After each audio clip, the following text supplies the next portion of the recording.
Hello मेरे प्यारे साथियों, कैसे हैं आप लोग। स्वागत है आप सभी का बेहतरीन शानदार खूबसूरत धमाकेदार वीडियो में। बहुत ही इंपॉर्टेंट है, आपको बताएंगे कॉपी कैसे लिखा जाता है।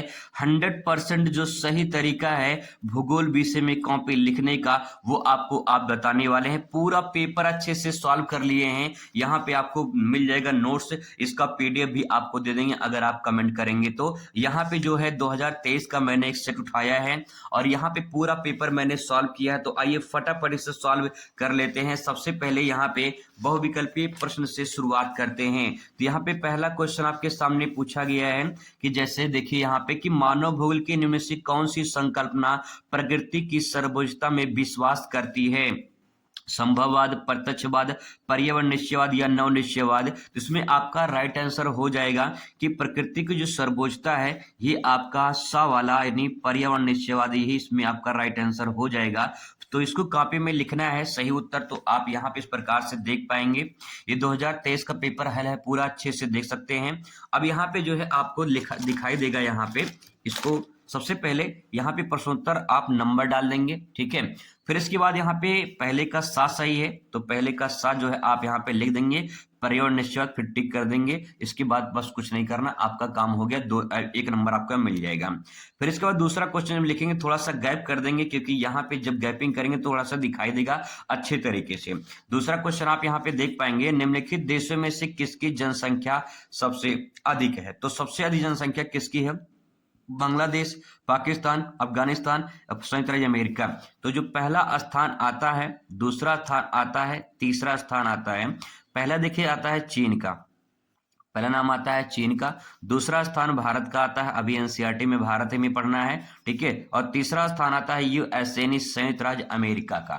तो यहाँ पे जो है बांग्लादेश, पाकिस्तान, अफगानिस्तान, संयुक्त राज्य अमेरिका, तो यही वाला आपका इसमें राइट आंसर हो जाएगा। यानी तो यहाँ पे कॉपी में आपको लिखना है संयुक्त राज्य अमेरिका। इस प्रकार से आप यहाँ पे देख पाएंगे। दूसरे का प्रश्नोत्तर नंबर है 7 सही है, इसका भी तो यहाँ पे लिखिए और टिक करिए, बस ऐसे ही काम कर देंगे, पूरा बढ़िया नंबर आपको मिल जाएगा। तीसरा क्वेश्चन है कि निम्नलिखित में से कौन है बगाती फसल नहीं है। बगाती फसल की बात करें तो मक्का इसमें राइट आंसर हो जाएगा। चाय, रबर, कहवा, ये सब बगाती फसल है, तो इसमें भी आपका 7 सही होगा। तो बगाती फसल में इस प्रकार से क्वेश्चन नंबर डालेंगे और यहाँ पे लिखेंगे, टिक करेंगे, बस काम हो गया, ठीक है। ऐसे ही नेक्स्ट क्वेश्चन है, निम्नलिखित में से किस प्रकार की खट्टे रसदार फलों की कृषि के लिए जानी जाती है। शाकाहारी कृषि, रोपड़ कृषि, भूमध्य सागरीय कृषि या फिर बाजारी सब्जी कृषि। तो इसमें राइट आंसर आपका हो जाएगा इसमें भूमध्य सागरीय कृषि हो जाएगा, इसका भी आपका सा वाला राइट आंसर होगा, ठीक है। ऐसी कॉपी में आपको इसको भी लिखना है। नेक्स्ट है, निम्नलिखित में से कौन सा तृतीय क्रियाकलाप है। बुनाई, खेती, व्यापार, आखेट। तो इसमें जो है तृतीय क्रियाकलाप जो है जाएगा आपका व्यापार, इसमें राइट आंसर हो जाएगा, इसका भी सा वाला राइट आंसर होगा, ठीक। पांचवें का आंसर इस प्रकार से लिख के कॉपी इस प्रकार से लिखकर टिक कर देंगे, बस ऐसे ही काम करना होता है। फिर इसके बाद अगला क्वेश्चन पर आ जाते हैं। कह रहा है कि निम्नलिखित में से किस राज्य में जनसंख्या का घनत्व सर्वाधिक है। उत्तर प्रदेश, पश्चिम बंगाल, पंजाब, केरल में। तो इसमें सबसे जो पहला स्थान आता है वो बिहार का आता है जनसंख्या घनत्व में, बिहार का नाम आता है, लेकिन इस ऑप्शन में बिहार नहीं है, ठीक है। दूसरा इसमें ऑप्शन आता है, दूसरा स्थान आता है पश्चिम बंगाल का, तीसरा स्थान आता है इसमें केरल का, चौथा स्थान आता है इसमें उत्तर प्रदेश का, और इसमें जो है आपका दूसरा स्थान पश्चिम बंगाल है, तो इसमें बा वाला आपका राइट आंसर हो जाएगा। तो इसमें लिखेंगे आप पश्चिम बंगाल, इस प्रकार से लिख देंगे, ठीक है। अगला क्वेश्चन 7वां नंबर क्वेश्चन है कि निम्नलिखित में से भारत में किस राज्य में इंदिरा गांधी होकर नहर जाती है। राजस्थान, उत्तर प्रदेश, गुजरात, मध्य प्रदेश। इसमें राइट आंसर हो जाएगा आपका राजस्थान हो जाएगा। तो राजस्थान इस प्रकार से कॉपी में आप यहाँ पे भर देंगे, ठीक है।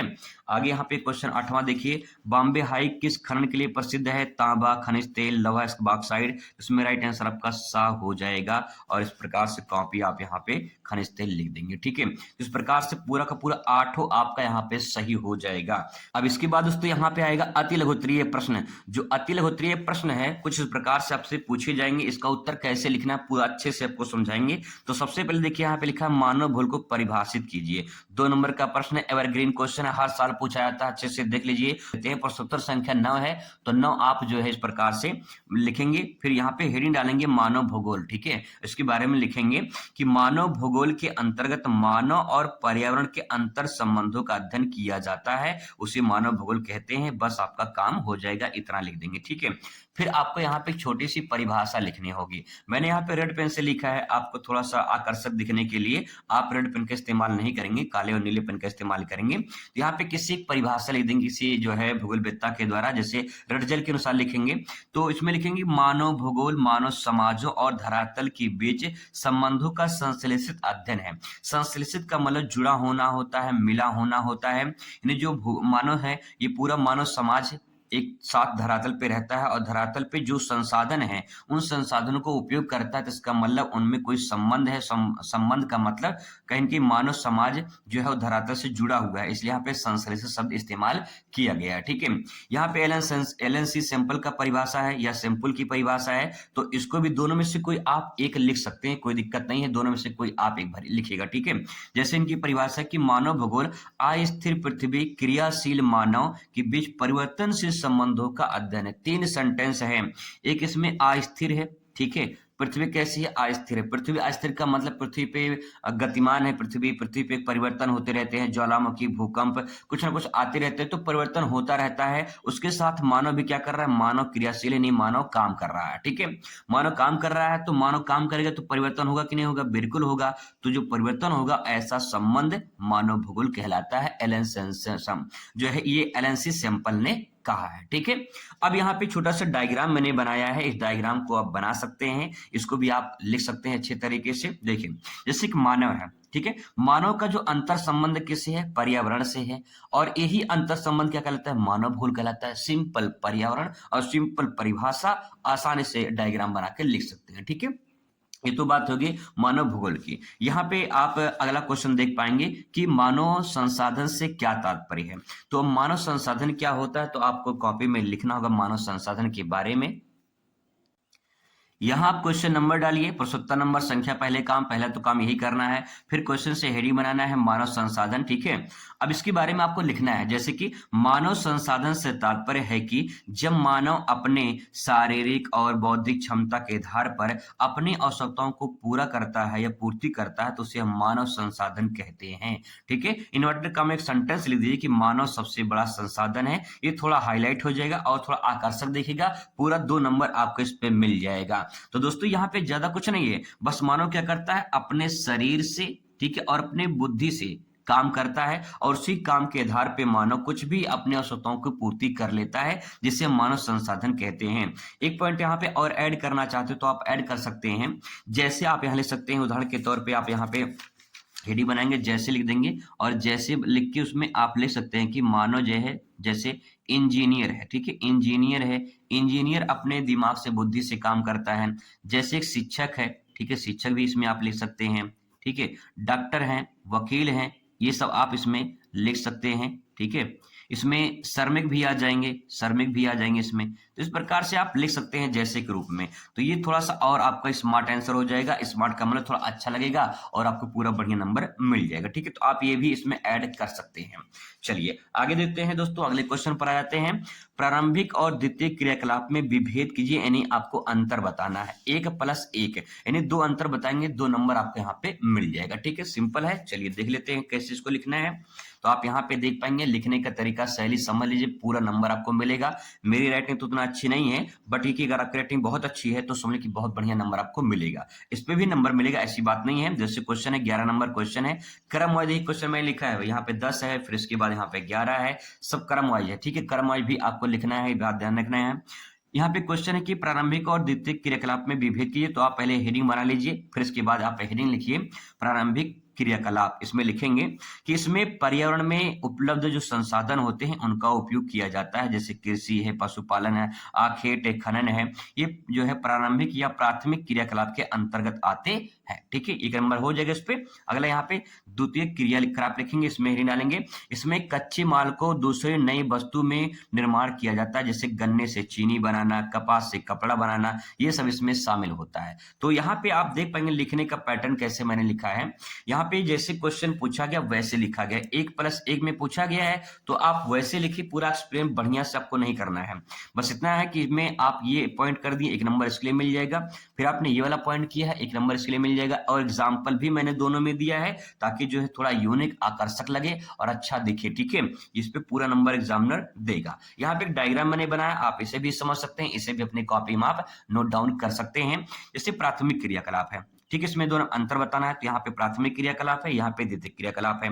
प्राथमिक में आप लिखेंगे यहाँ पे जैसे कृषि, पशुपालन, आखेटी, मत्स्य पालन, खनन, ये सब प्राथमिक क्रियाकलाप के अंतर्गत आते हैं, आप ये ले सकते हैं। फिर इसके बाद यहाँ पे जैसे चीनी उद्योग है, सूती वस्त्र उद्योग है, यानी कपड़ा उद्योग, कुटीर उद्योग, ये सब द्वितीय क्रिया में आते हैं। तो ये भी आपका राइट होगा 100%। दोनों में से कोई आप कर लेना, कोई दिक्कत नहीं, दोनों आपका सही है। ठीक है, चलिए आगे जाते हैं दोस्तों। यहाँ पे नेक्स्ट है गुच्छित बस्ती को परिभाषित कीजिए। एवरग्रीन क्वेश्चन ये भी है, गुच्छित बस्ती परिभाषित करिए।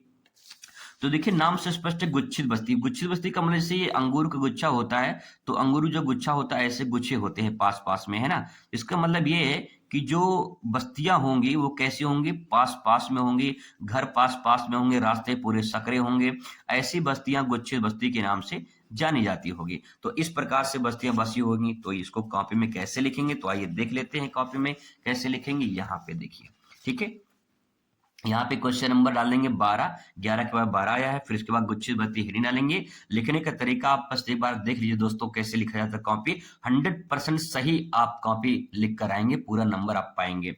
यहाँ लिखा है कि जब घर पास पास बने हों, रास्ते सकरे होते हों, उसे गुच्छित बस्ती कहा जाता है। ठीक है, उसे क्या कहते हैं, गुच्छित बस्ती कहते हैं। फिर इसके बाद यहाँ पे ऐसी बस्तियां जलोढ़ के मैदानों में, यानी जलोढ़ मैदानों में, उत्तरी पूर्वी राज्यों में, नदी घाटियों में पाई जाती है। इस प्रकार से लिख देंगे। और फिर उदाहरण के तौर पे ले सकते हैं, जिस प्रकार एक चाबी का गुच्छा होता है उसी प्रकार गुच्छित बस्तियां भी होती हैं। या अंगूर का गुच्छा होता है, चाबी गुच्छा होता है, उदाहरण के तौर पे ले देंगे, पूरा बढ़िया नंबर मिल जाएगा। एक नंबर भी दोस्तों नहीं कटेगा आपको अगर इस प्रकार से कॉपी लिख कर आते हैं। अगला क्वेश्चन है कि भारत के किन्हीं 2 सिंचाई साधनों का नाम लिखिए, 2 नंबर आपको मिलेगा। बहुत ही सिंपल क्वेश्चन है। क्वेश्चन देखिए कैसे लिखा गया है, बहुत सारे तरीके हैं, आप बहुत अच्छे तरीके से लिख सकते हैं। प्रश्नोत्तर नंबर 13 है। यहाँ पे देखिए भारत के किन्हीं 2 सिंचाई साधनों का नाम लिखिए। थोड़ा सा यूनिक लिखिए, थोड़ा सा अलग कॉपी लिखिए, बढ़िया नंबर आपको मिलेगा। मैंने इस प्रकार से डायग्राम बना दिया, यहाँ पे पहला नहर, दूसरा ट्यूबवेल लिख दिया। आप इसको ऐसे भी लिख सकते हो, यहाँ पे जैसे लिखा गया है, पहला नंबर दूसरा नंबर, 2 पूछा गया 2 लिख दीजिए, बस काम खत्म। ठीक है, आगे इसके बाद यहाँ पे दोस्तों अगला क्वेश्चन है, यहाँ पे पर्वतीय क्षेत्र विकास कार्यक्रम का वर्णन कीजिए, 2 नंबर में पूछा गया है। तो इसका जो है उत्तर आप लिखेंगे, आप यहाँ पे देख पाएंगे। ये क्वेश्चन नंबर 14, ठीक है, 14 नंबर क्वेश्चन है। यहाँ पे पहले आप हेडिंग बनाएंगे, पर्वतीय क्षेत्र विकास कार्यक्रम, इसके बारे में थोड़ा सा आप यहाँ पे लिखेंगे।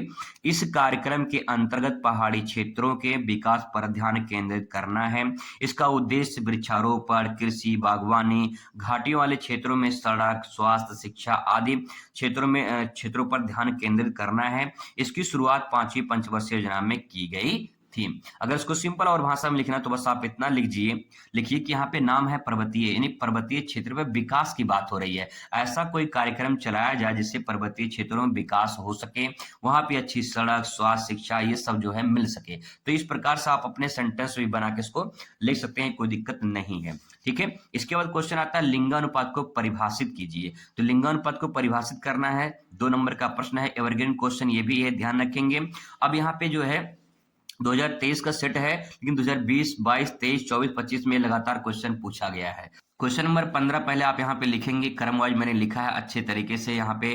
तो इस प्रकार से यहाँ पे पहले हेडिंग डालेंगे लिंगानुपात, और लिंगानुपात में एक लाइन आप डिफाइन कर देंगे। लिंगानुपात मतलब स्त्री और पुरुष का अनुपात, इसे लिंगानुपात कहते हैं। छोटी सी आप यहाँ पे लाइन लिख सकते हैं। फिर यहाँ पे परिभाषा लिख सकते हैं कि प्रति 1000 पुरुषों पर महिलाओं की संख्या को लिंगानुपात कहा जाता है। और फिर इसके बाद जो उसका सबसे फैक्ट पॉइंट है वो है सूत्र। कभी कभी परिभाषा ना पूछकर सूत्र पूछ लेता है, तो ये भी ध्यान रखेंगे। लिंगानुपात महिलाओं की संख्या बटे पुरुषों की संख्या गुणे 1000, ये पूरा बॉक्स में कर देंगे अच्छे से, और पूरा दोस्तों नंबर आपको मिलेगा, एक भी नंबर कटेगा नहीं, गारंटी 100% की है। इस प्रकार से अगर आंसर को प्रेजेंट करते हैं, सही तरीका है ये कॉपी लिखने का। ठीक है, इसके बाद अगले सेक्शन पर आते हैं, भारत में कोयला उत्पादक के किन्हीं 2 प्रमुख क्षेत्रों का उल्लेख कीजिए। तो यहाँ पे आपको 2 क्षेत्र बताना जहां पे कोयला उत्पादन होता है। तो आ जाते हैं क्वेश्चन नंबर 16 पे। 16 नंबर क्वेश्चन आपके सामने यहाँ पे है कि भारत में कोयला उत्पादक 2 प्रमुख क्षेत्र बताइए। तो भारत में कोयला उत्पादक के 2 प्रमुख क्षेत्र हो जाएंगे झारखंड और पश्चिम बंगाल। तो इस प्रकार से देखिए कितने अच्छे तरीके से लिखा गया है। आप चाहें तो आप इसको ऐसे भी लिख सकते हैं, कोई दिक्कत नहीं है। आप यहाँ पहला नंबर लिखिए, फिर यहाँ पे आप दूसरा नंबर लिखिए। ठीक है, यहाँ पे आप लिखिए झरिया, और झरिया कहाँ पड़ता है, क्योंकि क्षेत्र पूछा है तो झरिया पड़ता है झारखंड में, तो इस प्रकार से आप यहाँ पे झारखंड लिख दीजिए। ठीक है, झारखंड इस प्रकार से आप ऐसे लिख दीजिए। फिर इसके बाद यहाँ पे दूसरा है रानीगंज, तो रानीगंज आप यहाँ पे लिखिए रानीगंज हो जाएगा। ठीक है, इसके बाद जो है यहाँ पे क्वेश्चन नंबर, यहाँ पे क्वेश्चन नंबर ये पश्चिम बंगाल में, तो आप यहाँ पश्चिम बंगाल इस प्रकार से ऐसे लिख दीजिए। ठीक है, ये भी आपका सही है, कोई दिक्कत नहीं है, लेकिन थोड़ा सा यूनिक रहेगा तो और अच्छा लगेगा देखने में, भाई कोई दिक्कत नहीं होगी। ठीक है, इसके बाद तो यहाँ पे आता है लघु उत्तरीय प्रश्न की, जिसका उत्तर आप जब लिखेंगे तो 4 अंक आपको यहाँ पे मिलेगा। और 4 अंक पाने के लिए किस प्रकार से उत्तर लिखने हैं, आइए जानते हैं सबसे पहले लघु उत्तरीय प्रश्न में। दोस्तों पहले आप यहाँ ऊपर लिख देंगे लघु उत्तरीय प्रश्न। ठीक है, अच्छे से स्केच पेन से लिख देंगे। फिर प्रश्नोत्तर संख्या लिखेंगे 17 नंबर क्वेश्चन है। सारे क्वेश्चन मैंने क्रमवाइज ही किए हैं, आप भी क्रमवाइज ही करना। क्रमवाइज करने से फायदा रहता है। अब आप यहाँ पे आंसर देखेंगे कि कैसे आंसर लिखा गया। 4 नंबर का प्रश्न है, एक पेज में पूरा आंसर मैंने यहाँ पे लिखा। एक पेज में आपको पूरा आंसर लिखना है अच्छे तरीके से। ठीक है, एक पूरा पेज में आपको जो है प्रेजेंट करना है। अब यहाँ पे जो है सबसे पहले यहाँ मानव विकास के 4 प्रमुख घटक, तो मैंने यहाँ पे छोटा सा एक डायग्राम बनाया है। आप चाहे तो इसे बना सकते हैं या चारों पॉइंट एक साथ लिख सकते हैं, जैसा आपको उचित लगे वैसा आप कर सकते हैं। लेकिन थोड़ा सा अच्छा लगने के लिए मैंने यहाँ पे डायग्राम में कन्वर्ट किया है। समता, सतत पोषण, विकास, उत्पादकता और सशक्तिकरण। मानव विकास के 4 प्रमुख घटक अगर आपसे पूछ लेगा तो आप इसे अच्छे से प्रेजेंट करना है आपको, और ध्यान रखना है। इसका मैं आपको एक ट्रिक बता दे रहा हूँ, आप इसे आसानी से याद भी कर सकते हैं। यहाँ पे समता, सतत पोषण, विकास, सशक्तिकरण और उत्पादकता है, तो आप इसको याद करिए सा उ। ठीक है, इस प्रकार से ट्रिक है, ये ध्यान रखेंगे। सा उ, तो यहाँ पे एक साथ से हो जाएगा समता। ठीक है, एक साथ से समता, दूसरे साथ से हो जाएगा सतत पोषणीय विकास, सतत पोषणीय विकास हो जाएगा, और तीसरे साथ से हो जाएगा सशक्तिकरण। ठीक है, सशक्तिकरण हो जाएगा इस प्रकार से, और उसे हो जाएगा आपका उत्पादकता। तो सा उ ध्यान रखेंगे, ये आपका ट्रिक पॉइंट है, बहुत अच्छा ट्रिक है सा उ। तो इसी प्रकार से आप इसको समता, सतत पोषण, विकास, उत्पादकता, सशक्तिकरण में आप कर सकते हैं। ठीक है, ये होने के बाद थोड़ा सा इसके बारे में आप एक्सप्लेन करेंगे। मैंने यहाँ पे ज्यादा ही कर दिया है बस आपको समझाने के लिए, बट आप ये थोड़ा सा हिंट समझ लीजिए। इसके बाद अच्छे से अपने शब्दों में बयां कर सकते हैं। समता का मतलब होता है समानता। ठीक है, समानता। देखिए यहाँ पे सेंटेंस पूछा मानव विकास, मानव विकास कब करेगा, आप जरा सोच के देखिए मानव विकास कब विकास करता है। जैसे मान लीजिए आपके क्लास में 100 लोग हैं। ठीक है, मान लीजिए आपके क्लास में 100 लोग हैं, और मान लीजिए प्रिंसिपल के द्वारा रसगुल्ला बंटवाया जा रहा है। अब यहाँ पे मान लीजिए रसगुल्ला सिर्फ 10 लोगों को दिया गया, बाकी 90 लोगों को नहीं दिया गया, तो क्या ये समानता है? ये असमानता, समानता नहीं है। समानता तो तब होता जब 100 लोग को रसगुल्ला मिलता, यहाँ पे 10 लोग को ही मिला है, 90 लोग को नहीं मिला है, इसका मतलब क्या हो गया? ये असमानता हो गया। ठीक है, मान लीजिए आपके स्कूल में 50 लोग हैं। ठीक है, आपके स्कूल में क्लास में 50 लोग हैं, और 50 में से 10 लोग का फीस माफ कर दिया गया, और जो है 40 लोग का फीस ले लिया गया, तो ये भी क्या है? असमानता है। ठीक है, ये असमानता, ये समानता नहीं है। इसका मतलब मानव विकास कब कर सकता है? मानव विकास तब कर सकता है जब क्या हो? समानता हो दोस्तों। ठीक है, क्या हो? समानता हो, यानी जो भी संसाधन मिले सबको बराबर मिले तो विकास मानव ज्यादा करेगा। ठीक है, क्लियर है यहाँ तक? वही चीज आपको यहाँ पे लिखना है। तो समानता यानी समता, समानता या समता का आशय प्रत्येक व्यक्ति को उपलब्ध अवसरों के लिए समान पहुंच की व्यवस्था करना है। लोगों को बिना जाति, भेदभाव, लिंग, आय के आधार पर समानता होनी चाहिए। यहाँ पे थोड़ा सा मैंने किताबी भाषा लिखा, बस आप अपने शब्दों में लिख सकते हैं कि अगर कोई भी व्यक्ति हो वो विकास तब कर सकता है जब उसको संसाधन समान रूप से सबको मिले, तो वो विकास कर सकता है। सिंपल। ठीक है, आगे इसके बाद यहाँ पे सतत पोषणी विकास, इसको अगर एक लाइन में डिफाइन करना तो आप ऐसे समझ लीजिए कि मान लीजिए से यहाँ पे एक पेड़ मान लेते हैं। ठीक है, इसकी मान लेते हैं यहाँ पे एक पेड़ है, समथिंग पेड़ मान लेते हैं। अब मान लीजिए कि ये आपकी वर्तमान की स्थिति है, मान लेते हैं ये वर्तमान की पीढ़ी है। ठीक है, ये वर्तमान की पीढ़ी है। अब आप इस पेड़ का पूरा उपयोग करते हैं, छांव लेते हैं, फल लेते हैं, ऑक्सीजन लेते हैं। ठीक है, अब क्या होगा कि आपकी जब आएगी पीढ़ी भविष्य में, ठीक है, जो पीढ़ी आपकी आएगी भविष्य में, अगर ये भी इस पेड़ का उपयोग कर ले तो इस प्रक्रिया को सतत विकास कहा जाता है, सतत पोषण विकास के नाम से जाना जाता है। सतत का मतलब जो कंटिन्यूटी, पीढ़ी दर पीढ़ी चलता रहे या संसाधन भविष्य के लिए बचा रहे, उससे हम क्या कहेंगे? यहाँ भविष्य ले सकते हैं। ताकि पता चले कि आपने क्या डायग्राम बनाया है। डायग्राम भी बना सकते हैं, पूरा बढ़िया नंबर मिलेगा आपको, ठीक है। अच्छे से आप प्रेजेंट कर सकते हैं, ऐसे इसके बारे में आप लिख सकते हैं। अगला देखिए उत्पादकता। उत्पादकता मतलब क्या होता है कि उत्पादकता का अर्थ मानव की कार्य क्षमता और बौद्धिक क्षमता से है। लोगों में क्षमताओं का निर्माण करके ऐसी उत्पादकता निरंतर वृद्धि की जानी चाहिए। कहने का मतलब है कि जिसकी जितनी क्षमता होगी उतना वो उत्पादन करेगा, जितना ज्यादा उत्पादन होगा उतना ज्यादा विकास होगा, ठीक है। तो इस प्रकार से आप यहाँ पे लिख सकते हैं। एक पॉइंट आपका यहाँ पे सशक्तिकरण जो है इस प्रकार से इस पन्ने में आ गया है, तो इसको भी देख लीजिए फटाफट। यहाँ पे अगर आप छोटा छोटा लिखेंगे तो एक पन्ने में आपका हो जाएगा, और लघु उत्तरीय जो प्रश्न रहेगा वो आप छोटे में लिखेंगे, मतलब एक पेज में लिखेंगे तो आपका पूरा बढ़िया नंबर आपको मिल जाएगा, ठीक है।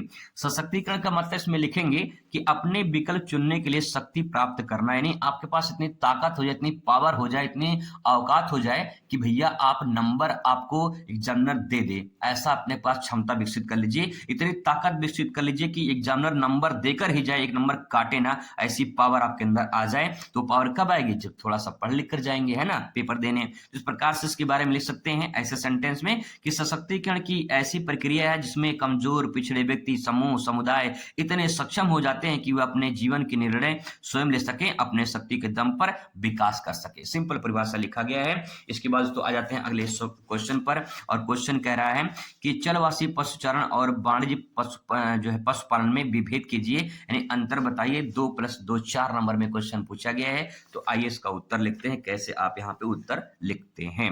तो यहाँ पे दो तरीका है उत्तर लिखने का। पहला तरीका है आप इसको हेडिंग वाइज ऐसे लिख सकते हैं। दूसरा तरीका है कि आप इसको ऐसे लिखिए यहाँ पे, ठीक है, इसे डिवाइड करिए और यहाँ पे जो है ऊपर सेंटेंस लिखिए, यहाँ पे एक बॉक्स में लिखिए, यहाँ पे प्राथमिक, यहाँ पे लिखिए द्वितीय, ठीक है, देते नहीं, चरवासी और वाणिज्य, इस प्रकार से लिख के अब यहाँ पे जो है आप हेडिंग बना के इस प्रकार से ऐसे लिखिए। दूसरा तरीका है कि आप यहाँ हेडिंग बनाइए, पॉइंट वाइज लिखिए, ऐसे करके लिख सकते हैं। तो मैंने यहाँ पे इस प्रकार से लिखा है, जो तरीका आपको उचित लगे वैसा आप कर सकते हैं। बस एक बार देख लीजिए कैसे क्वेश्चन को उत्तर लिखते हैं, ठीक है।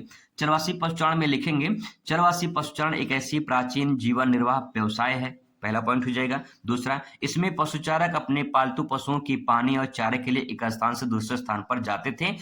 इसीलिए इन्हें चलवासी कहते हैं। चलवासी का मतलब क्या? चल मतलब चलना, वासी मतलब वसना, चल कर वसना, किसके लिए? पशुओं को चराने के लिए किसी एक स्थान से दूसरे स्थान पर जाकर वसना या फिर रहना जो है चलवासी पशुचारण कहलाता है। सिंपल, ठीक है।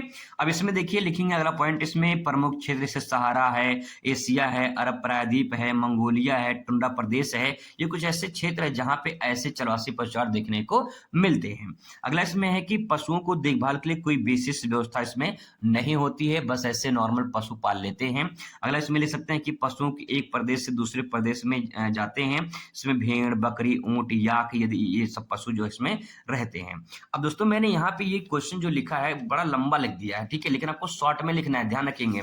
2 नंबर का प्रश्न है तो आप 2 पॉइंट से बता देंगे और 2 पॉइंट जो है आप इसमें बता देंगे, 4 नंबर आपको यहाँ पे मिल जाएगा, ठीक है, इस प्रकार। ऐसे दोस्तों आप यहाँ पे दूसरा हेडिंग डालेंगे, वाणिज्य पशुपालन, और इसके बारे में आप लिखेंगे कि इसमें पशुओं को व्यवसाय के उद्देश्य के लिए पाला जाता है, ठीक है, सिंपल, इसमें व्यवसाय के लिए पाला जाता है। इसमें एक निश्चित फर्म होता है, पूंजी अधिक लगती है, इसमें उच्च प्रबंधन की आवश्यकता भी उसमें होती है, ठीक है। इसमें भेड़, बकरी, गाय, बैल आदि जानवर इसमें पाले जाते हैं, ठीक है। इस जानवरों से जो है ये दूध, मांस, ऊन, खाल आदि जो है प्राप्त करने के लिए इसे व्यवसाय करते हैं। इनके जो क्षेत्र है न्यूजीलैंड है, ऑस्ट्रेलिया है, कनाडा, अर्जेंटीना है, मध्य अफ्रीका है, यहाँ पे ये वाणिज्य पशुपालन जो है पाले जाते हैं। तो इस प्रकार से आप ले सकते हैं, इसमें 2 ही पॉइंट 3 पॉइंट ले लेंगे तब भी पूरा नंबर आपको मिल जाएगा।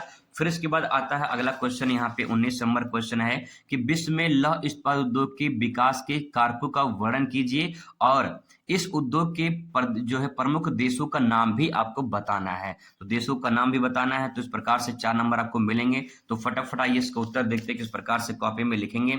और 70 नंबर यहाँ पे 19 लिखा गया है। लौह इस्पात उद्योग के बारे में थोड़ा सा आप यहाँ पे लिख सकते हैं कि जैसे कि लौह इस्पात उद्योग एक प्रमुख आधारभूत उद्योग है।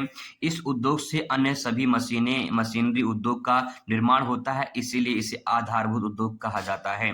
इसमें एक छोटा सा कोटेशन लिख सकते हैं कि आर्थिक विकास के सभी ताले लौह इस्पात उद्योग की चाबी से ही खुलते हैं। लौह इस्पात अगर नहीं होता तो आर्थिक विकास नहीं होता, ये इसमें बताया गया है। बहुत अच्छा कोटेशन बन जाएगा आपका, इसको लिख सकते हैं। फिर यहाँ पे जो है ये लौह इस्पात उद्योग के विकास के कारक कौन कौन से, इस कारक को आप यहाँ पे लिखेंगे। तो मैंने यहाँ पे छोटा सा डायग्राम बना लिया है, छोटा सा डायग्राम बनाने के बाद जैसे इसमें कच्चे माल की उपलब्धता, बाजार की सुविधा, परिवहन की सुविधा, निर्यात की उदारता और सरकारी नीति। अगर मैं आपको यहीं पे समझा दूं तो बस आप इतना समझ लीजिए कि लौह इस्पात उद्योग, ये जो लौह इस्पात उद्योग है, ये उद्योग वहीं पे विकास होगा इसका जहां पे ये सारी सुविधाएं मिलेंगी, जैसे कच्चे माल की उपलब्धता। यानी लौह इस्पात उद्योग करने के लिए लौह अयस्क होना जरूरी है।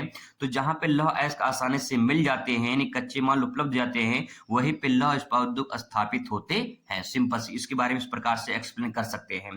फिर यहाँ पे बाजार की सुविधा, जो तैयार माल होगा कंपनी में वो बाजार तक पहुंचना चाहिए और बाजार होना चाहिए। जब बाजार होगा तो कहीं कहीं वस्तु जो है आराम से पहुंच जाएगी, तो बाजार भी होना जरूरी है। तो जहां अच्छी बाजार होते हैं वहां पे लौह इस्पात उद्योग जो है विकास स्थापित होते हैं या प्रभावित होते हैं। ठीक है।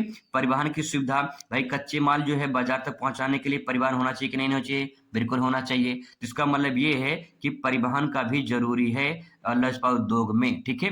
फिर अगला है निर्यात की उदारता। निर्यात की उदारता का मतलब ये है कि उदारता का मतलब होता है यहाँ पे छूट या दया करना, है ना। जैसे हम लोग को टैक्स ज्यादा लग रहा है तो टैक्स को कम कर दिया, टैक्स में छूट कर दिया जाए। ठीक है। तो जो निर्यात वस्तु हो रही है उसमें निर्यात में छूट की जानी चाहिए। अगला है सरकारी नीति। यानी सरकारी नीति ऐसा होना चाहिए जो कहीं न कहीं लौह इस्पात उद्योग के नजरिए में अच्छा हो। कहीं की सरकारी नीति अगर ज्यादा कठोर हो जाएगी तो लौह इस्पात उद्योग प्रभावित हो जाएगा। ठीक है। तो इस प्रकार से आप इसके बारे में लिख सकते हैं और इसका जो व्याख्या है वो मैंने यहाँ पे कर दिया है। तो काफी मैंने लंबा चौड़ा किया है, इस प्रकार से आप यहाँ पे देख पाएंगे, डायग्राम बना के मैंने यहाँ पे किया है। ठीक है। अच्छे से आप यहाँ पे समझ सकते हैं, पूरा अच्छे से डायग्राम मैंने यहाँ पे कन्वर्ट किया है। यहाँ पे इस प्रकार से देख पाएंगे किस प्रकार से यहाँ पे अच्छे से मैंने डायग्राम बना के आंसर को प्रेजेंट किया। पूरा बेहतरीन अंक आपको यहाँ से प्राप्त होंगे। ठीक है। अब इसके बाद आता है एक सेक्शन इसमें, और इसमें पूछा है कि लौह इस्पात उद्योग के देश का नाम बताना है। तो छोटा सा मैंने यहाँ पे मैपिंग कर दिया है, और मैपिंग में जैसे भारत है, चीन है, रूस है, जापान है, फ्रांस, जर्मनी है, ग्रेट ब्रिटेन है, यूएसए, यानी जो यहाँ मैंने लिखा है यहाँ पे मैंने भर दिया है मानचित्र में। अब माइकल को एग्जामिनर काट नहीं सकता है कि जो है किस प्रकार से आंसर लिखा गया है। एक सटीक आंसर और एक सटीक नंबर आपको, पूरा का पूरा नंबर आपको मिलेगा। ठीक है। इसके बाद तो यहाँ पे अगला क्वेश्चन आता है, सतत पिछड़े विकास की संकल्पना को परिभाषित कीजिए। ठीक है। तो ये संकल्पना है, परिभाषित करना है, 4 नंबर में आपको यहाँ पे लिखना है। तो अब यहाँ पे 70 नंबर आप डाल देंगे 20, और यहाँ पे लिखेंगे सतत पिछड़े विकास की संकल्पना। इसके बाद जो यहाँ पे लिखेंगे पश्चिमी देशों में पर्यावरण संबंधी मुद्दों पर बढ़ती जागरूकता के कारण पर्यावरण पर औद्योगिक विकास के प्रभाव की चिंता प्रकट की गई है। यहाँ पे लिख सकते हैं कि यह संकल्पना 1960 के दशक में विकास के नए मॉडल जैसे सतत पिछड़े विकास को कहा जाता है, इसकी शुरुआत हुई थी। तो कहने का मतलब ये है कि आप यहाँ पे छोटा सा लिखेंगे, इसके बारे में थोड़ा सा और आपको लिखना पड़ेगा।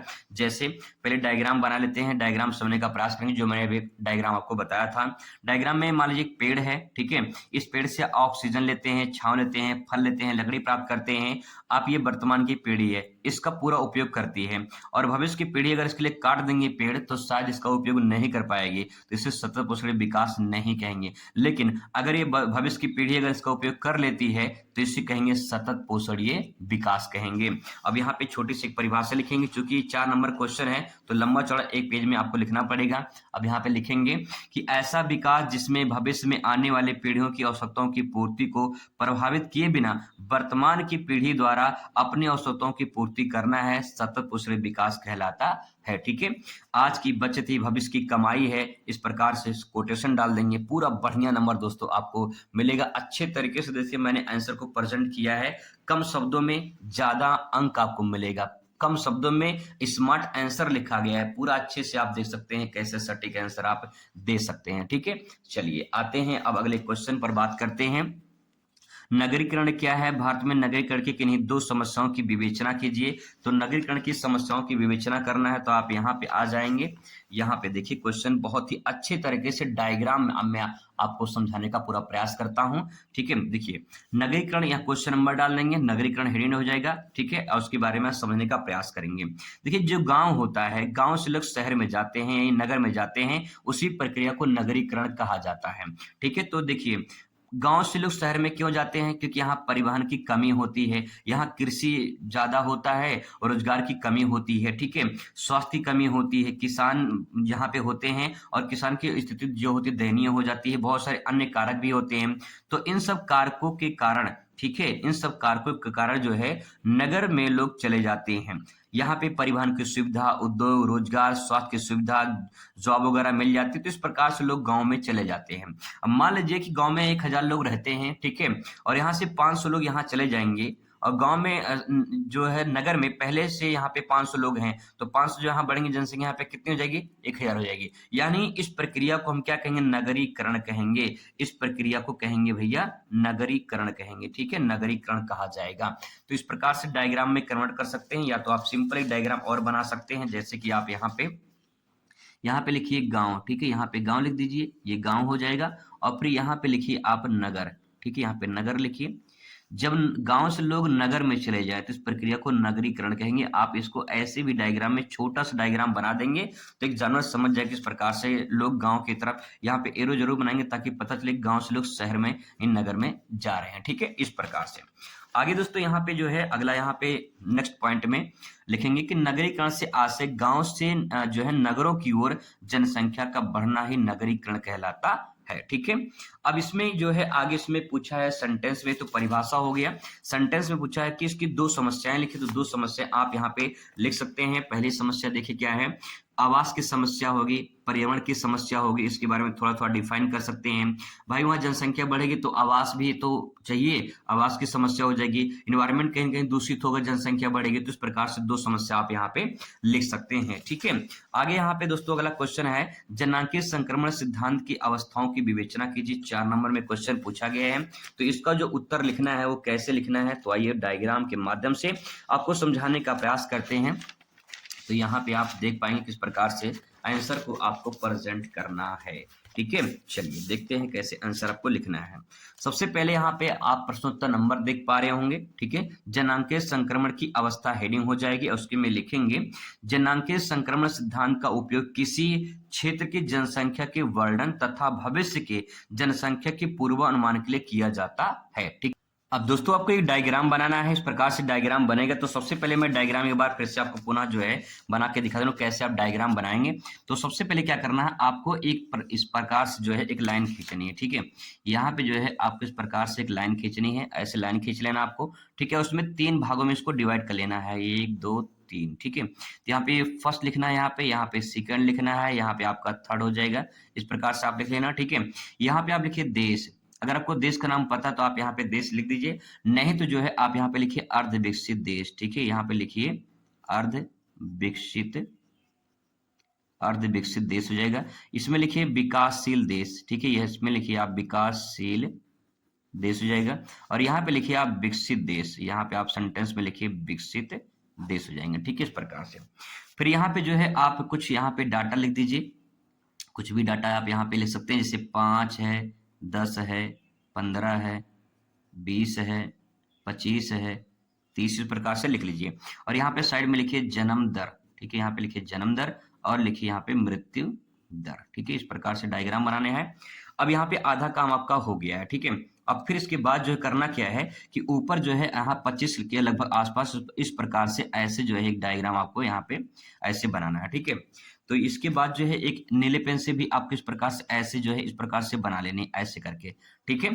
फिर इसके बाद जो है आपको करना क्या है, यहाँ पे जो है इस प्रकार से ये जो नीला पेन वाला है इस प्रकार से ऐसे उठा के इस प्रकार से यहाँ पे कर देना है, ठीक है। और फिर इसके बाद जो है इस प्रकार से इसको ऐसे कर देना है। फिर नीचे आके यहाँ पे इस प्रकार से ऐसे जो है यहाँ पे आपको घुमा देना, इस प्रकार से ऐसे यहाँ पे हो जाएगा, ठीक है। फिर नीले पेन से जो है इसको ऐसे कर देना है, बस काम हो जाएगा आपका। तो जो नीला पेन वाला है इसको आप मान लीजिए यहाँ पे, इसको लिखिए यहाँ पे जन्म दर, ठीक है, इसको लिखिए जन्म दर की लाइन है। और जो काली वाली लाइन है, ब्लैक वाली, ये आपका मृत्यु दर की लाइन है, ठीक है, यहाँ पे लिखिए मृत्यु दर की लाइन, ठीक है। बस आपका काम हो गया है, ये आपका जो है प्राकृतिक जनसंख्या हो जाएगी। अब आप यहाँ पे देख पाएंगे तो जो आपका पहली अवस्था है, इस पहली अवस्था में देखिए जन्म दर और मृत्यु दर दोनों क्या है, उच्च है, ठीक है, क्या है, उच्च दिखाई दे रहा है। और दूसरे वाले में जन्म दर में गिरावट हो रही है और मृत्यु दर में तीव्र गति से गिरावट देखने को मिलती है। और विकसित वाले में देखिए यहाँ पे तीसरी अवस्था में यहाँ पे जन्म दर और मृत्यु दोनों क्या है, यहाँ पे निम्न है। ठीक है, यहाँ पे क्या है, निम्न है, और यहाँ पे क्या है, यहाँ पे उच्च है। बस आपका काम यही है कि यहाँ पे हिंड डालिए प्रथम अवस्था, हिंड डालिए दूसरी अवस्था और हिंड डालिए तीसरी अवस्था। यही पे जो आप लिखेंगे पहली अवस्था, यहाँ पे लिखिए पहले कि जन्म दर और मृत्यु दर दोनों में क्या है, उच्च है। ठीक है, ये हो जाएगा। दूसरे में जन्म दर में धीरे धीरे गिरावट आती है और तीव्र गति में जो है मृत्यु दर में तीव्र गति से गिरावट देखने को मिलती है। फिर इसके बाद यहाँ पे इस वाला तीसरी अवस्था में लिखेंगे कि इसमें क्या है, इसमें निम्न है आपका। तीसरी अवस्था में इस प्रकार से आप डायग्राम बना देंगे, पूरा बढ़िया नंबर आपको मिल जाएगा। वही चीज जो है यहाँ पे बताया गया अच्छे तरीके से, आप इस डायग्राम को देख सकते हैं, सेम वही चीज यहाँ पे अच्छे से बताया गया। ठीक है, चलिए आ जाते हैं अगले क्वेश्चन पर दोस्तों। यहाँ पे क्वेश्चन नंबर नेक्स्ट है और यहाँ पे पन्ना पलटते हैं और आ जाते हैं लॉन्ग वाले क्वेश्चन पर। तो भैया जो लॉन्ग क्वेश्चन है कुछ इस प्रकार से आपको देखने को मिलेगा, जैसे विश्व में जनसंख्या वितरण घनत्व को प्रभावित करने वाले कारकों की विवेचना कीजिए। बहुत ही मोस्ट इंपॉर्टेंट क्वेश्चन है, इसको हाईलाइट कर लीजिए। विश्व में जनसंख्या वितरण को घनत्व को प्रभावित करने वाले कारक, ठीक है, या फिर अथवा करके दिया रहता है, दोनों में से कोई एक कर सकते हैं। प्रकारों के आधार पर भारतीय नगरों के प्रमुख जो प्रकार है उसको विभाजित कीजिए, तो दोनों में से कोई आप एक कर सकते हैं। फिर इसके बाद यहाँ पे दूसरा वाला क्वेश्चन है कि भारत में पेट्रोलियम संसाधन का वर्णन कीजिए, अथवा करके दिया है कि मानव बल की प्रकृति में विशिष्ट क्षेत्र का वर्णन कीजिए। इस क्वेश्चन के लिए आपको यहाँ पे 6 अंक जो है आपको यहाँ पे मिलेंगे। ठीक है, यहाँ पे देखिए 3+3 यहाँ पे दिया गया है, 3+3 यानी 6 अंक जो है आपको यहाँ से मिलेंगे। तो आइए जानते हैं इसका उत्तर कैसे लिखेंगे। तो यहाँ पे पन्ना पलटते हैं और यहाँ पे जो है, यहाँ पे मैंने एक्सप्लेन कर दिया है, व्याख्या मैंने कर दिया, आप इसको एक बार देख सकते हैं, व्याख्या हो गई है। ठीक है, अब आ जाते हैं सीधा मुद्दे की बात करते हैं, लॉन्ग क्वेश्चन की कैसे आप लिखेंगे। तो पहले मैंने यहाँ पे डायग्राम बनाया है। डायग्राम पहले आप यहाँ पे देख पाएंगे किस प्रकार से डायग्राम आपको बनानी है। ठीक है, अब यहाँ पे दोस्तों करना क्या है कि यहाँ पे लिखा है विश्व में जनसंख्या के वितरण को प्रभावित करने वाले कारक, ये आपका हो जाएगा। ठीक है, अब इसमें जो है आप डायग्राम बना सकते हैं। डायग्राम मैंने छोटा सा यहाँ बनाया है, ये थोड़ा बड़ा बन गया है एरो, आपको छोटा छोटा ही बनाना है। ठीक है, जल की उपलब्धता है, भू आकृति है, जलवायु है, मृदा है, परिवहन है, औद्योगिकरण, नगरीकरण, खनिज है। ठीक है, ये जो आपके आते हैं ये भौगोलिक कारक हैं, और जो ये आपके आते हैं ये आपका आर्थिक कारक के अंतर्गत आता है। ठीक है, तो इस प्रकार से आप इसको लिख सकते हैं, डायग्राम में कन्वर्ट कर सकते हैं। अब यहाँ पे एक चीज और आपको बता दें कि यहाँ पूछा है कि क्वेश्चन में कि विश्व में जनसंख्या वितरण के प्रभावित करने वाले कारक जनसंख्या, तो आपको यहाँ बता दें कि मैंने यहाँ पे देखिए डायग्राम बनाया है। ठीक है, मैपिंग किया है यहाँ पे, और इस प्रकार से मैंने यहाँ पे देशों का नाम लिखा है। ठीक है, जैसे यहाँ पे देख पाएंगे, यहाँ पे है आपका कि भारत है, चीन है, चीन को पाकिस्तान यहाँ पे है, तो ये देश पास में है। बगल में इंडोनेशिया, यहाँ पे जनसंख्या ज्यादा देखने को मिलती है। फिर यहाँ पे देश है नाइजीरिया है, ठीक है, और यहाँ ब्राजील है, और यहाँ पे यूएसए है। तो कुछ प्रकार से मैप आपको मिलेगा, मैप बना के इस प्रकार से डायग्राम बना देंगे लॉन्ग क्वेश्चन में, तो पूरा बढ़िया नंबर आपको मिल जाएगा, टॉपर की निशानी है। ठीक है, अब इसके बारे में थोड़ा थोड़ा आपको व्याख्या करनी होगी। अब दोस्तों मैंने इसको देखिए यहाँ पे एक्सप्लेन कर दिया है अच्छे तरीके से। जैसे यहाँ पे लिखने के बाद मैंने यहाँ पे छोटा सा कोटेशन डाला है। कोटेशन में देखिए जल ही जीवन है, ये आपका फैक्ट पॉइंट हो जाएगा। कोटेशन डाल देंगे तो बहुत अच्छा नंबर आपको मिलेगा। लास्ट में आप इस प्रकार से यहाँ पे कोटेशन वगैरह लिख सकते हैं। ठीक है, फिर इसके बाद पन्ना पलटने की अगर यहाँ पे बात करें तो आप यहाँ पे देख पाएंगे कैसे लिखा गया है। बस एक बार देख लीजिए कितने अच्छे तरीके से मैंने बड़ी मेहनत से भैया ये तैयार किया है। अब आप यहाँ पे देखेंगे दूसरा क्वेश्चन हेडिंग डालेंगे भू आकृति। भू आकृति में आप यहाँ पे देख पाएंगे जैसे कि मैदान है, पठार है, पहाड़ी है, घाटी है, पर्वत है, गर्त है। तो यहाँ पे जनसंख्या आप देख पाएंगे कि जनसंख्या मैदान में ज्यादा देखने आपको मिलेगी, पठार में कम हो जाएगी, घाटी में थोड़ा देखने को मिलती है, लेकिन इसके बाद जो पर्वतीय क्षेत्रों में, पहाड़ी क्षेत्रों में, गर्त में यहाँ पे जनसंख्या बिल्कुल 0 के बराबर होती है यहाँ पे। तो यहाँ पे जनसंख्या क्या होती है, मैदानी भाग में जनसंख्या ज्यादा पाई जाती है क्योंकि यहाँ पे औषधों की सुविधा आसानी से हो जाती है। ठीक है, ऐसे ही इसके बाद देखिए यहाँ पे डायग्राम देखिए, सब में डायग्राम कुछ ना कुछ डायग्राम बनाया है ताकि यूनिक आंसर लगे भाई साहब एकदम, है ना। यहाँ पे देखिए जलवायु में देखिए अति उष्ण अति ठंडे प्रदेश में विषम जलवायु में मानव जाति जो है मानव प्रभावित होती है। यहाँ पे देखिए शीत प्रदेश में, उष्ण प्रदेश में, दोनों मिलाकर देखा जाए तो अगर यहाँ पे देखा जाए तो यहाँ पे जनसंख्या कम है, यहाँ भी कम है। लेकिन अगर देखा जहाँ पे शीतोष्ण प्रदेश होते हैं वहां जनसंख्या ज्यादा पाई जाती है। ठंडी गर्मी जहाँ दोनों मिलाकर होते हैं वहां ज्यादा जनसंख्या देखने को मिलती है। किसी भी किताब में ऐसा डायग्राम आपको नहीं मिलेगा क्योंकि मैंने अपने इच्छा से इसे बनाया है और आप यहाँ पे अच्छे तरीके से बनाकर पूरा का पूरा नंबर प्राप्त कर सकते हैं। इसके बाद यहाँ पे देखिए मृदा के बारे में छोटा सा मैंने यहाँ पे लिख दिया है कि उपजाऊ मिट्टी होती है, कृषि के लिए उपयोगी होती है, तो कृषि भी अधिक होगी, जो मानव जीवन के लिए क्या होगी, उपयोगी। अपने सेंटेंस में बना के डायग्राम में कन्वर्ट कर दीजिए उसे, आप खुद बना सकते हैं डायग्राम, कोई दिक्कत नहीं है, ठीक है। आगे देखिए यहाँ परिवहन में लिखिए, परिवहन में आवागमन, उद्योग, व्यापार, अगर ये सब होगा तो कहीं न कहीं परिवहन की सुविधा भी आकर्षित करती है, ठीक है। आगे यहाँ पे इस प्रकार से डायग्राम बना के जैसे यहाँ पे नगरीकरण में ले सकते हैं। जैसे नगरों की बात करें तो यहाँ पे रोजगार है, चिकित्सा है, परिवहन है, शिक्षा की सुविधा मिलती है, और गांव से लोग शहर में जाते हैं, नगर में जाते हैं तो नगरीकरण होता है। इस प्रकार से आप यहाँ पे लिख सकते हैं, जनसंख्या प्रभावित होती है, ठीक है।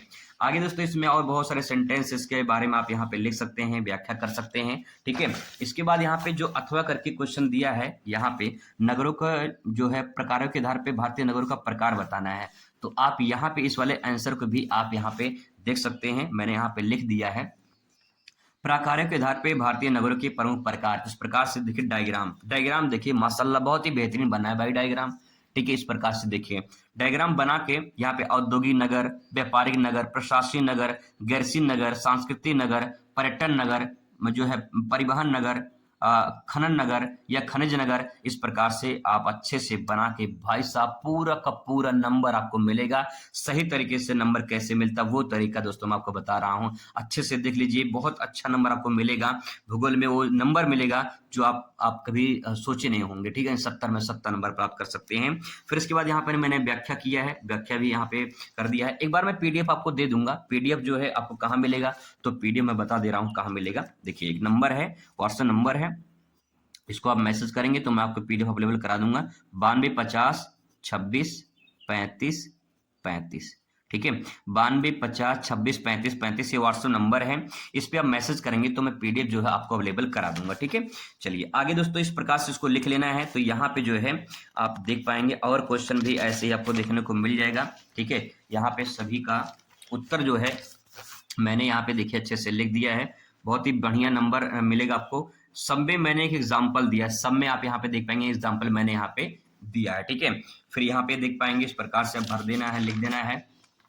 फिर इसके बाद जो है अगला क्वेश्चन यहाँ पे आता है आपका, देखिए भारत में पेट्रोलियम संसाधन का वर्णन कीजिए। 6 नंबर में पूछा गया है, या तो मानव की भूल की प्रकृति एवं विशेष क्षेत्र के बारे में वर्णन करना है। तो सबसे पहले आपको यहाँ पे देखने को मिलेगा भारत में पेट्रोलियम संसाधन, इस प्रकार से आप यहाँ पे देख पाएंगे, लिख पाएंगे, ठीक है। और फिर इसके बाद यहाँ पे इसके वितरण क्षेत्र नहीं डालेंगे, इसके बारे में आप यहाँ पे लिखेंगे। छोटा सा मैंने यहाँ पे मैपिंग कर दिया है, यहाँ पे मैपिंग करके आप इसको 2-3 नाम भर सकते हैं, ठीक है। अच्छा नंबर आपको मिलेगा, क्योंकि भूगोल की आत्मा होती है मैपिंग करना जरूरी होता है।